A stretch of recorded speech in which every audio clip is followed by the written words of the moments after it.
3 months after his assistant vanished without a single word of goodbye, Ethan Carter still kept her desk exactly the way she had left it. Her pen sat capped beside an untouched notepad. A coffee mug, long since rinsed by the cleaning staff, still occupied the same corner it had occupied for 3 years. Every unsent email draft, every small and orderly trace of her, convinced him that Sophia Bennett had not left because she despised him. Then, on a rain-soaked evening, he saw her stepping onto a commuter train with the face of someone running from the entire world. Her collar pulled high, and her eyes scanning the platform as though danger might be standing anywhere in the crowd. Ethan followed her, leaving his own car abandoned at the curb with its hazard lights blinking uselessly into the storm. What he found at the final stop was not a woman who had betrayed him. It was a truth that would break the heart of a man who had already lost everything once before. Ethan Carter was 38 years old, and by every outward measure, he had built a life that other men envied. He was the founder and chief executive of Meridian Systems, a technology company that had gone from a 2-room office to 400 employees in under 6 years. He drove a car he rarely had time to enjoy, lived in a house too large for one person, and had not taken a vacation since his divorce was finalized. Ethan was also, in the quiet architecture of his private life, a single father. His daughter spent most of her time with her mother in another state, and the arrangement was one Ethan had made peace with the way a person makes peace with a chronic ache, not by healing it, but by learning to carry it without flinching. Work had become the only place where Ethan felt fully in control. Everywhere else, control had already failed him once, and he did not intend to let it fail him again. Sophia Bennett had walked into that controlled world 3 years earlier as his executive assistant, and within a month, she had become indispensable in a way that unsettled even Ethan. She was 32, quietly brilliant, and possessed a kind of stillness that made chaos organize itself around her. She never arrived late. She never made an error large enough to matter.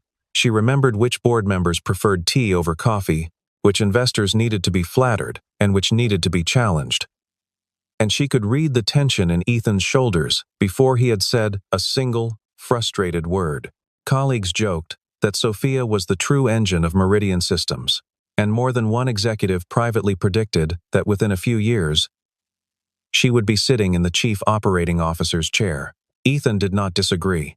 He had, in fact, already begun drafting the promotion in his head, though he had told no one, not even Sophia herself. Then, on an unremarkable Monday morning, everything stopped. There was no meeting. There was no conversation. There was only a single email, sent at 6:14 a.m., before the building had even opened its doors. "I'm resigning. I'm sorry." 9 words. No explanation. No 2 weeks' notice. No forwarding information. Ethan read the message 4 times before he accepted that it was real. And even then, some part of him refused to believe it. He tried her phone. It rang once, and then disconnected.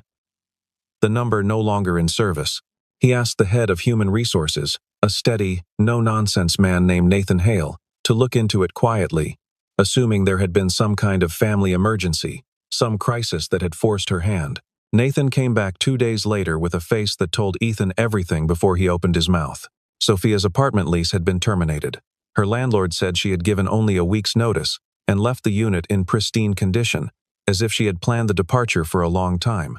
Her old phone number belonged to someone else within 72 hours. She had closed her direct deposit account and requested her final paycheck be mailed to a post office box that, when Nathan tried to trace it, led nowhere useful. It was not the behavior of someone fleeing a bad job. It was the behavior of someone erasing themselves. For the first time since his divorce, Ethan Carter lost his composure in front of his staff. He canceled 2 board calls. He sat in his office with the door closed for the better part of an afternoon, staring at nothing. He was a man who prided himself on reading people accurately, on sensing dishonesty before it fully revealed itself, and yet he had spent 3 years working beside Sophia Bennett and had never once suspected she was capable of vanishing like smoke. Ethan's marriage had ended 4 years earlier. Quietly and without the drama outsiders often expected from men in his position. There had been no scandal, no headline-worthy betrayal, only the slow, exhausting realization that 2 people had built separate lives inside the same house and no longer knew how to close the distance between them.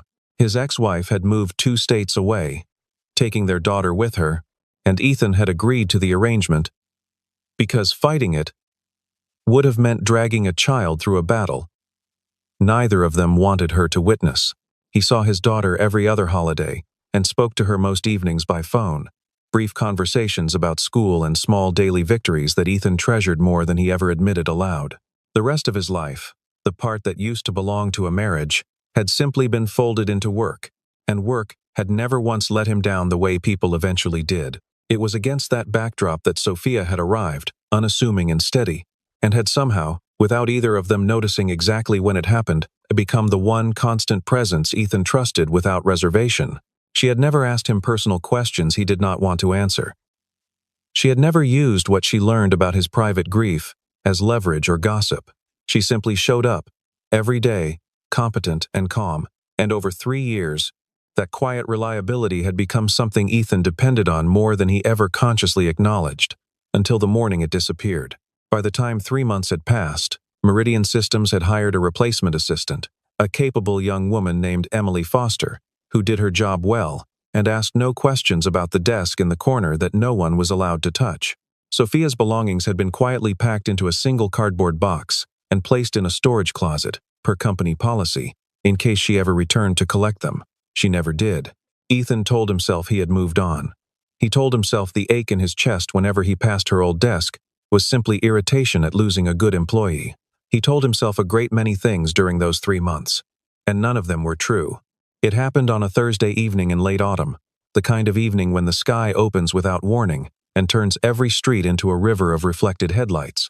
Ethan had just left a tense board meeting, the kind that left a headache pressing behind his eyes, and he was driving home along a route he rarely took, delayed by construction on his usual road. The wipers on his car struggled to keep pace with the downpour, and the city outside blurred into smears of amber and white. It was through that blur that he saw her. She was standing beneath the awning of a train station, and even through the rain-streaked windshield, even after 3 months, Ethan recognized the particular way she held herself, shoulders slightly forward, arms crossed, as though bracing against something no umbrella could block. She was dressed differently than he remembered. Gone were the tailored blazers and the careful, understated elegance she had always worn to the office. In their place was a worn gray coat, several sizes too large, and a dark scarf pulled up over the lower half of her face. Her eyes moved constantly, scanning the platform, the street, the passing cars, with the wary alertness of someone who had trained herself never to feel safe in open spaces. Ethan's hands went still on the wheel. He watched her board the train just as the doors began to close, and something in him, something that had nothing to do with logic and everything to do with 3 months of unanswered questions, made the decision before his mind had fully caught up. He pulled the car to the curb, left it badly parked with the hazard lights blinking uselessly in the storm, and ran. He caught the next train by seconds, stepping into a different car so she would not see him, and for the better part of 40 minutes, Ethan Carter, a man who commanded boardrooms and negotiated multi-million-dollar contracts without breaking a sweat, sat with his heart hammering against his ribs like a nervous teenager, watching the reflection of a woman he used to know in the dark train window. He wanted, more than anything, to walk down the aisle and ask her one single question. Why? But something about the way she sat, the way her hand occasionally pressed against her own forearm, as though checking that a bruise beneath her sleeve was still tender, the way she flinched slightly when the train jolted, told him this was not a conversation to force in a crowded car full of strangers. Several times during the ride, Ethan nearly abandoned the entire plan. He caught himself rehearsing what he would say if she turned and saw him. How he would explain sitting 3 rows behind her on a train that made no logical sense for a man who lived on the opposite side of the city. He thought about the board meeting he had just left, about the version of himself who spent his days making calm, calculated decisions worth millions of dollars, and how absurd it was that this same man was now hunched in a train seat, heart-pounding, terrified of being noticed by his own former assistant. But every time the doubt rose high enough to make him consider leaving at the next stop, he looked again at the tense line of her shoulders, at the way her eyes kept darting toward the doors each time they opened, and the doubt lost its argument all over again. Sophia exited at the final stop, a station on the far edge of the city that Ethan had never had reason to visit. He followed at a careful distance as she walked nearly 2 miles through streets that grew progressively narrower and dimmer, past shuttered shops and buildings with peeling paint, until she reached a modest apartment complex that had clearly seen better decades. She climbed the exterior stairs to the second floor, unlocked a door with a key she wore on a cord around her neck, and disappeared inside without ever glancing back. Ethan stood at the bottom of the stairwell for a long time, rain running down the collar of his coat, staring up at the single-lit window on the second floor.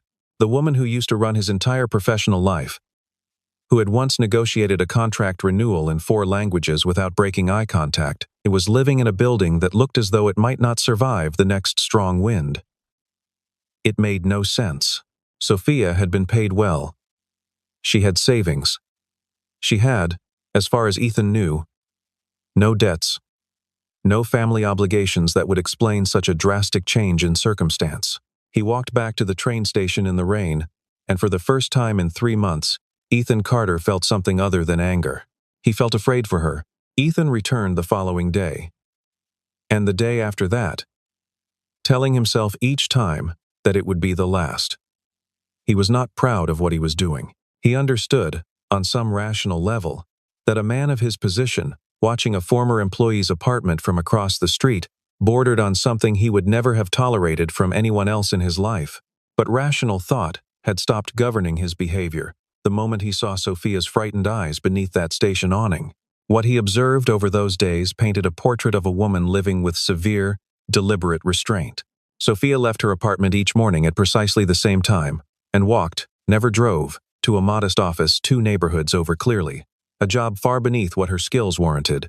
She returned home in the evening, sometimes stopping at a small grocery store to buy exactly what appeared to be a single day's worth of food. She never met anyone for a meal. She never accepted a phone call in public. She wore no makeup, no jewelry, nothing that might draw a second glance. It was as if she had constructed a life specifically designed to be invisible, and twice during that week, Ethan watched her walk instead toward the regional medical center downtown, entering through a side door reserved for outpatient services, staying for roughly 2 hours each time, before returning home looking pale and unsteady on her feet. A hospital, regularly, quietly, without anyone accompanying her. The fear that had been building in Ethan's chest sharpened into something closer to dread. He thought of every possibility his mind could construct: illness, addiction, an abusive relationship she was hiding from, debt collectors, something criminal she had gotten tangled in. None of the theories fit the Sophia he had known, and yet none of them could be ruled out. Because the Sophia he had known apparently no longer existed. In her place was a stranger, wearing a familiar face, unable to sit with uncertainty any longer. Ethan hired a private investigator, a retired detective named James Whitfield, who came recommended by Meridian's legal counsel for his discretion. Ethan gave Whitfield everything he knew and asked him to find out what Sophia was hiding. The report that came back a week later only deepened the mystery. Sophia Bennett had no criminal record. Not so much as a parking violation. She had no debts beyond a modest remainder on a student loan, which she paid consistently and on time. There was no boyfriend, no husband, no evidence of romantic involvement of any kind. She had not legally changed her name. Her bank statements, which Whitfield had obtained through channels Ethan chose not to ask about, showed no unusual withdrawals, no blackmail payments, no gambling losses. The only irregularity, the only thread that did not fit the otherwise unremarkable pattern of her life, was a series of recurring appointments at the same hospital, always in the same department. Whitfield, a heavy-set man in his 60s, with the patience of someone who had spent 30 years waiting for people to slip up and reveal themselves, warned Ethan early on that the investigation was unusual. Most cases like this, he explained over coffee in Ethan's office, there's a debt, a man, or a crime. This woman has none of the 3. That either means she's better at hiding something than anyone I've dealt with in a long time, or she's not hiding a crime at all. She's hiding a sacrifice. Ethan had not understood what Whitfield meant at the time, and the investigator had refused to speculate further without more evidence, insisting he did not deal in guesses. He kept digging instead, quietly cross-referencing hospital parking records, insurance claim filings that Sophia's new, modest employer had inadvertently made public through an outdated benefits portal and public health department bulletins about ongoing research studies at the regional medical center. Slowly, a pattern began to take a shape, though its full meaning would not become clear for another week. When Whitfield called the hospital directly to inquire, citing Sophia as a reference for an insurance matter, the woman on the other end of the line stopped him cold. "I'm sorry, sir.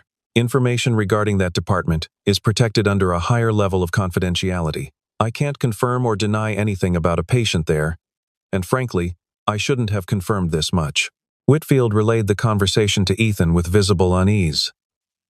"There's usually one reason a hospital gets that careful about a single department," he said. "And it's rarely a good one." Ethan did not sleep that night.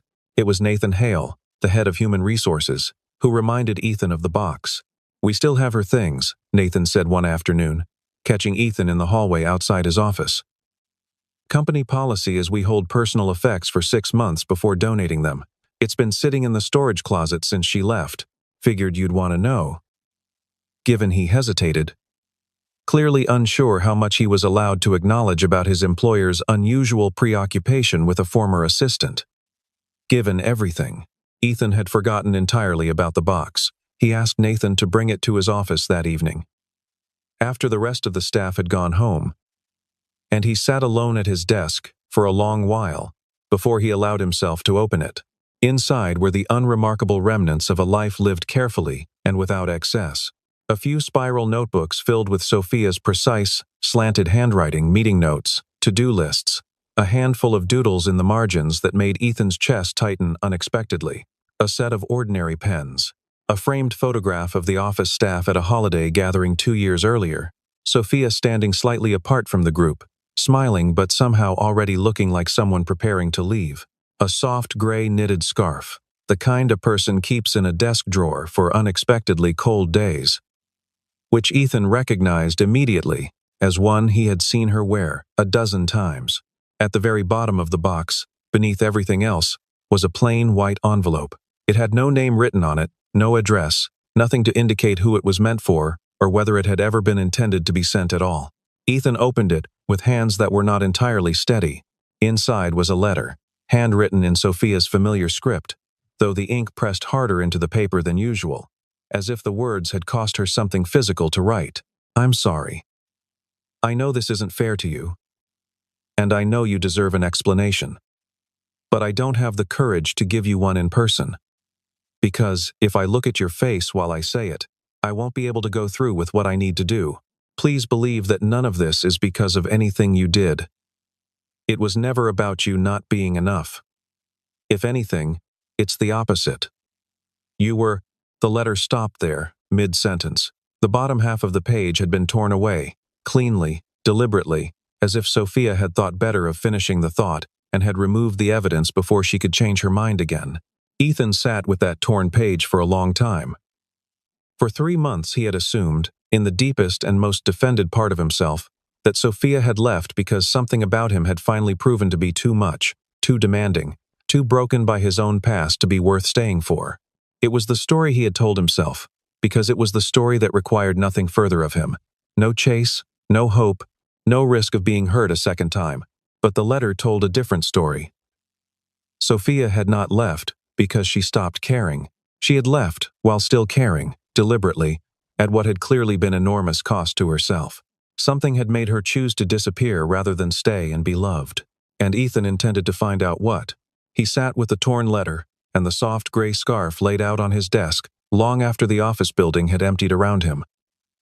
The cleaning staff moving quietly through the halls outside his closed door.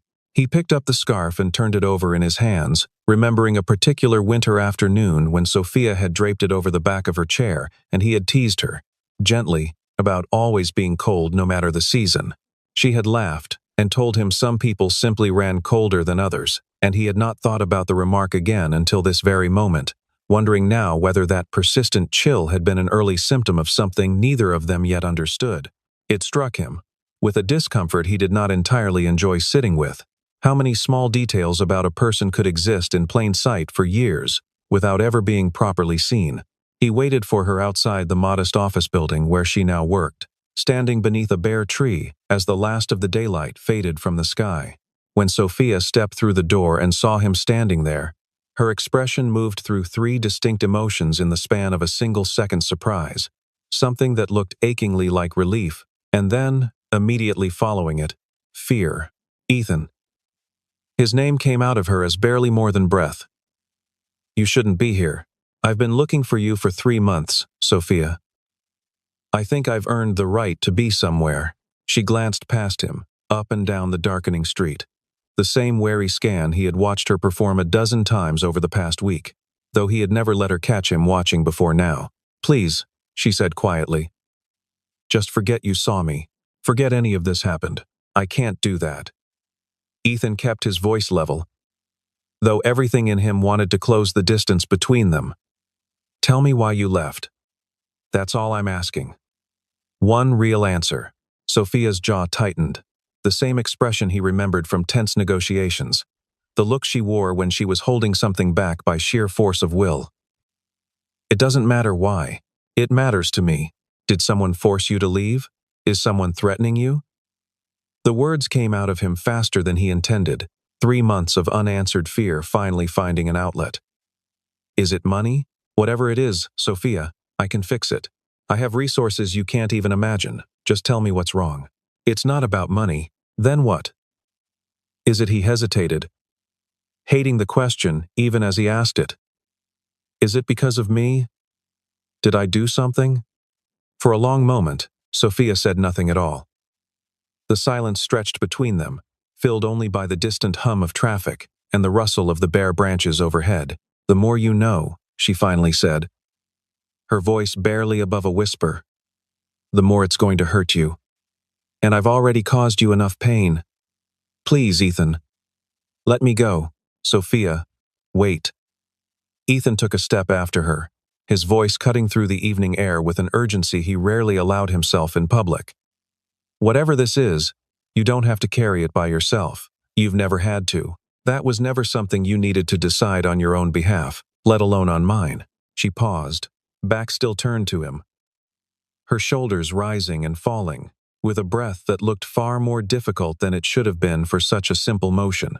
For one suspended moment, Ethan believed she might turn around, might finally let the walls come down right there on the sidewalk beneath the bare branches. Instead, she shook her head slowly, as if arguing with herself rather than with him, and continued walking, faster now, until the sound of her footsteps faded into the general noise of the street. She turned and began to walk away. Quickly. The way she had learned to move through the world over the last 3 months, quietly, efficiently, without drawing attention. Ethan stood rooted to the sidewalk, watching her disappear around the corner, and he made a decision that surprised even himself. He was not going to let her go. Not this time. Whatever she was protecting him from, he intended to find out, not to punish her, not to demand answers she had no obligation to give a former employer, but because some instinct deeper than logic told him that Sophia Bennett was not running from him. She was running towards something she had decided to face entirely alone. And Ethan could not shake the growing certainty that it was going to cost her far more than she had ever let anyone see. Ethan returned to his quiet surveillance with renewed purpose, though it no longer felt like suspicion driving him. It felt like fear for someone he could not bear to lose twice.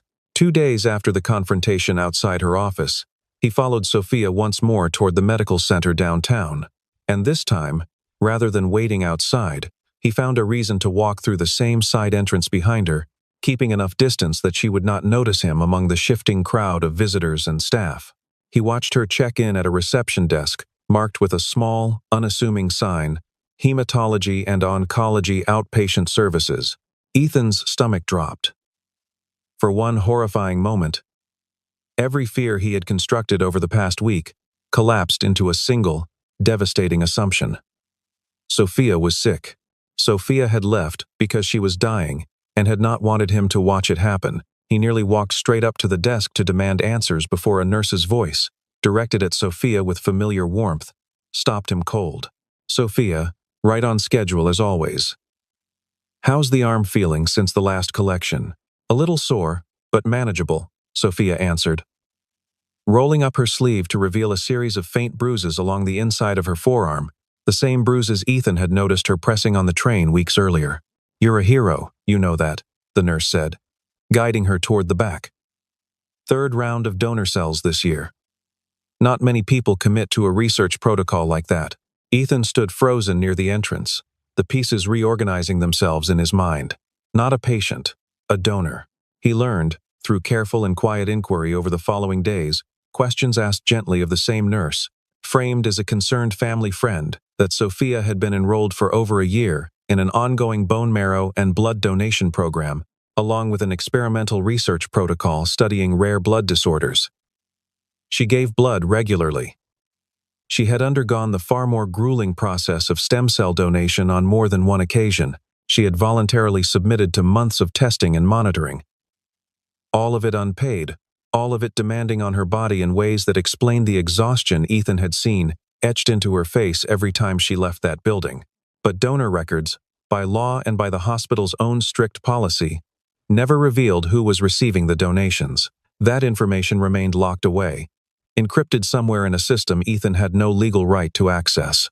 He did not need the system to know, however, because, as he stood there, turning over dates in his memory, the timeline of when Sophia had first begun this quiet, private sacrifice, one date struck him with the force of a physical blow. It was almost exactly 3 years earlier. In the same month, Ethan Carter had collapsed at his own desk from what doctors had initially feared was a serious blood condition, before follow-up testing had, thankfully, cleared him of any lasting danger. The same month, Sophia Bennett had started as his assistant. He stood outside the hospital for nearly an hour afterward, replaying the nurse's words on a loop. "Third round of donor cells this year. You're a hero, you know that." Ethan had spent 3 months constructing elaborate, frightening explanations for Sophia's disappearance, each one darker than the last, and not once had it occurred to him that the truth might be this: that somewhere behind her sudden resignation, her hollowed-out apartment, and her careful, guarded eyes, was an act of quiet generosity so enormous that she had chosen to disappear rather than let anyone thank her for it. He thought of every meeting they had sat through together over the past year, every late night preparing for an investor call, every ordinary Tuesday when she had shown up exhausted and simply told him she hadn't slept well, and he understood now that some of those mornings had followed nights spent in a hospital chair with a needle in her arm, giving pieces of herself away in complete silence. The realization arrived less like understanding and more like grief, sharp and disorienting. For a version of the last year he had lived through without ever seeing it clearly. Ethan went to her that same evening. And this time, he did not wait outside a building or trail behind her on a train. He knocked directly on her apartment door, and when Sophia opened it and saw the look on his face, she understood, without either of them saying a word, that there was nothing left to hide. She let him in. The apartment was small, sparsely furnished, but clean and carefully kept. The way everything Sophia touched always seemed to be. She sat across from him at a narrow kitchen table, and, for the first time in 3 months, told him the truth in full. 3 years ago, when you collapsed at your desk, she began, her hands wrapped tightly around a mug of tea she never drank from. The doctors ran a full panel of tests. You never knew this, because I made sure you didn't have to know it. But for about 6 weeks, they genuinely believed you might have a rare and serious blood disorder, one that, left untreated, would eventually require a donor match for a bone marrow transplant. Ethan felt his throat tighten. He remembered the collapse. He remembered being told, weeks later, that it had been nothing more than severe exhaustion and dehydration compounded by stress. He had never known how close the initial fear had come to something far worse. "I registered as a potential donor the week you were hospitalized," Sophia continued. "I didn't tell you. I didn't tell anyone at the company. I just did it, because I couldn't stand the thought of you needing something that I might be able to give and not having tried." Her voice wavered, but did not break. "By the time your results came back clear, I had already gone through the preliminary matching process. And that's when they found something else. Not in you, in me." Ethan went very still. "An autoimmune blood disorder. Rare, but not immediately life-threatening if it's managed carefully. It requires ongoing monitoring, and because my case presented in an unusual way, Doctors asked if I'd be willing to participate in a research protocol studying the condition, regular testing, regular donations to help researchers understand the disease better, in exchange for closely monitored care I might not otherwise have been able to afford. She finally looked up and met his eyes fully. I said yes. Partly because it was genuinely important work, and partly because staying close to that hospital, staying inside a system that was tracking my health carefully, felt safer than facing it alone. Why didn't you tell me? Ethan's voice came out rougher than he intended. 3 years, Sophia. 3 years, you worked beside me every single day, and you never said a word. Because I know you, she said simply. I know exactly what you would have done. You would have moved mountains. You would have dropped everything at Meridian, hired every specialist in the country, turned your entire life upside down to manage my care the way you manage everything, completely, relentlessly, at whatever cost to yourself. And Ethan, I couldn't let you do that. Not after everything you'd already survived. You'd already lost so much of your life to circumstances outside your control. I wasn't going to become one more thing that broke you. So instead, you decided to break yourself, alone, without telling anyone. I decided I would manage it quietly, for as long as I could, and if it ever got worse, I would leave before you had the chance to find out and feel obligated to sacrifice everything for me. Her voice finally cracked on the last words. That's what the letter was going to say. That's the part I tore off, because I couldn't finish it without falling apart completely. There's something else, Sophia added after a long pause, her voice steadier now that the hardest part had already been spoken aloud. The condition isn't something that simply resolves. It's manageable, especially with the kind of care I've been receiving through the research program. But it requires vigilance for the rest of my life. Flare-ups, fatigue, the possibility of it worsening without warning. I watched what losing control of his own life did to my father when I was young. He was diagnosed with a different illness, one that eventually took nearly everything from our family, his savings, his marriage, his sense of who he was outside of being sick. I made a promise to myself a long time ago that I would never let an illness turn me into someone's burden the way I watched him become one, even though it was never his fault, and even though no one in our family ever should have made him feel that way. She wrapped both hands around the now cold mug of tea, as though it still offered some measure of comfort. So when I found out, I told myself the only responsible thing to do was handle it alone, quietly, without letting it touch anyone else's life. I thought I was being strong. I think, now, I was actually being afraid. Afraid of becoming someone people loved out of obligation, instead of choice. Ethan absorbed this new layer of the story slowly, understanding for the first time not just what Sophia had done, but why she had believed, so completely, that disappearing was an act of love rather than abandonment. It did not erase the pain of the past 3 months, but it reframed it entirely, transforming what had felt like betrayal into something closer to a wound Sophia had inflicted on herself in an attempt to spare everyone else.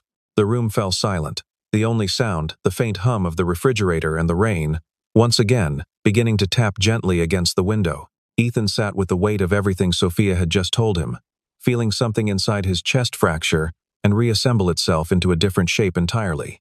For 3 months, he had told himself a story about betrayal, about a woman who had grown tired of him and left without the decency of an explanation. The truth was almost unbearable in the opposite direction. Sophia had not left because she stopped caring.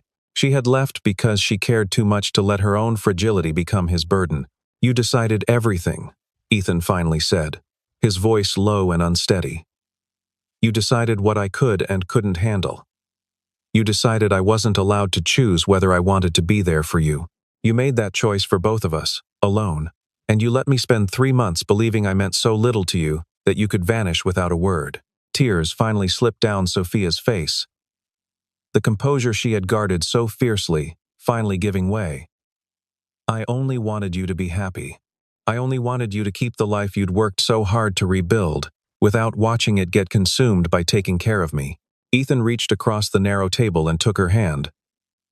The first time he had touched her in 3 months, the first time he had allowed himself to touch her with anything beyond professional distance in far longer than that. Her fingers were cold, and they trembled slightly beneath his. Sophia, listen to me. He waited until she lifted her eyes to his.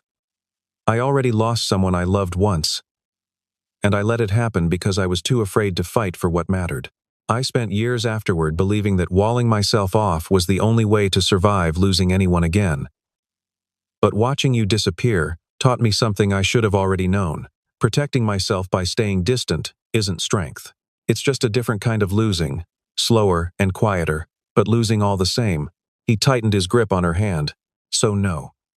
I'm not going to let you decide this alone anymore. Whatever comes next, good days, bad days, treatments, setbacks, whatever this illness throws at either of us, we face it together. Or we don't face it at all. That's not me trying to rescue you. That's me telling you I refuse to spend the rest of my life without you in it. Sophia let out a sound that was half sob, half disbelieving laugh, and Ethan pulled her gently from her chair into his arms, holding her the way he had wanted to hold her every single day for 3 unbearable months. You're not leaving me again, he said quietly into her hair. Not like this, not without a fight. For a long moment, neither of them said anything else at all.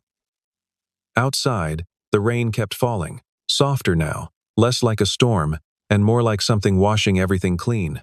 The weeks that followed looked nothing like the frantic investigation that had defined the previous month. Ethan stopped tracking Sophia's movements, stopped hiring investigators, stopped standing in the shadows outside her apartment building. Instead, he simply began showing up, openly, invited. He drove her to her appointments and waited in hospital lobbies with a stack of business reports he rarely managed to actually read, too distracted watching the door for her to return.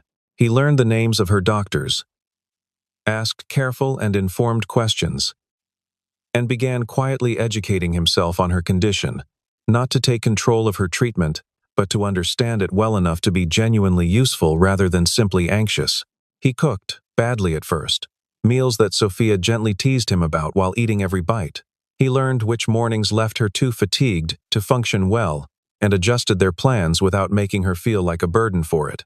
He never once, in all those weeks, suggested she should have told him sooner, never turned her honesty against her, never let resentment creep back into the space they were slowly rebuilding. For Sophia, the change was almost disorienting, after months of carrying everything alone. She had grown so accustomed to managing her illness in silence, to swallowing fear before anyone could see it, that having someone simply present, asking how she felt and actually waiting for the honest answer, took time to trust. You don't have to keep checking if I'm about to break, she told him one evening, several weeks in, as they sat together on her small couch, a blood panel result sitting open on the coffee table between them. Better than the last one, though not yet fully stable. I'm not checking if you're about to break, Ethan said. I'm checking because I want to know you. All of you. Not just the parts that were easy to manage in an office. Sophia studied him for a long moment, something in her expression softening in a way Ethan had never seen from her before. Not in 3 years of working beside her. Not once.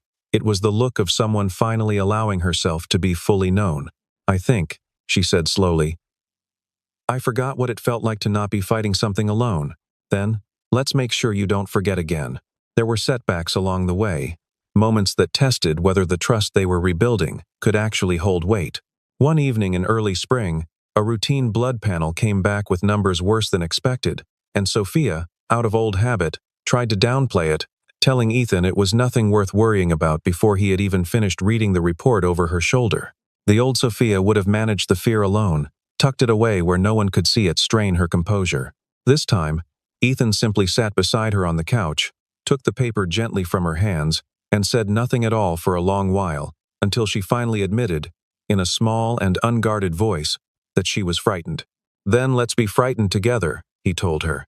And that single sentence seemed to do more to dismantle the walls she had spent years building than anything else he had said before it. Their relationship, once confined entirely to the boundaries of an office, slowly expanded into an ordinary life neither of them had realized they were building until it was already underway. Sunday mornings became reserved for slow breakfasts and crossword puzzles. Neither of them was particularly good at solving. Ethan learned Sophia's preference for tea over coffee, a small detail she had known about him for 3 years without ever once being asked in return. Sophia, for her part, learned that beneath the composed executive who negotiated deals without flinching was a man who still kept a photograph of his daughter in his wallet and called her every single night, without exception, even during the busiest weeks of the fiscal year. Over the following months, something that had always existed quietly between them, buried beneath professional boundaries, beneath Ethan's guarded heart, beneath Sophia's fierce instinct to protect him from her own struggles, finally had room to grow into what it had always been trying to become.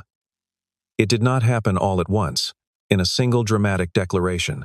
It happened slowly, in shared meals and quiet evenings, in Ethan learning to sit with uncertainty rather than trying to solve it, in Sophia learning to let herself need someone without believing that need made her a burden.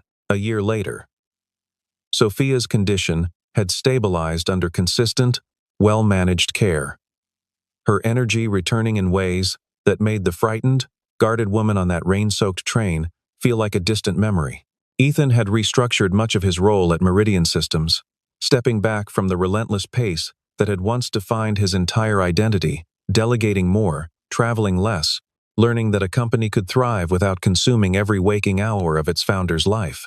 Together, they had founded and now co-ran a small charitable fund through Meridian, dedicated to supporting patients navigating rare blood disorders, covering costs that insurance often failed to reach, funding further research into the very condition Sophia continued to manage, and connecting newly diagnosed patients with the kind of steady, informed support Sophia had once had to find entirely on her own. The old assistant's desk outside Ethan's office was no longer empty. Emily Foster had grown confidently into the role over the past year, and Ethan had finally, gladly, let it be filled by someone new. Sophia had not returned to that desk. She did not need to. She now held the title of executive director of the very foundation she had helped build. A role that fit her not as a fallback, but as the fullest expression of who she had always been, someone who quietly, fiercely, gave everything she had to protect the people she loved. Only now, she no longer had to do it in secret. The foundation had already funded its first 3 research grants and covered treatment costs for a dozen families who would otherwise have faced impossible choices between their health and their finances. Sophia often said that the work gave her illness a purpose it had never had when she was hiding it, that instead of being something she managed in secret and shame, it had become the reason she got to help other people walk through the same fear without walking through it alone, the way she once had. Ethan's daughter had grown fond of Sophia during her visits, the two of them baking increasingly ambitious desserts together in the kitchen, while Ethan pretended to supervise from the doorway, offering critiques neither of them ever took seriously. It was a small, ordinary kind of happiness, the sort Ethan had once assumed was permanently behind him, reserved for a life he had already lost the chance to have. He found, to his quiet astonishment, that it was not behind him at all. It had simply been waiting for him to stop guarding himself long enough to let it back in. On a mild evening in early autumn, almost exactly 1 year after that first fateful train ride, Ethan and Sophia returned to the same station where it had all unraveled, and, eventually, come back together. They stood beneath the same awning, the evening air crisp rather than storming, the platform quiet around them. "You'd still follow me, wouldn't you?" Sophia asked, a small knowing smile pulling at the corner of her mouth. "If I got on that train right now?"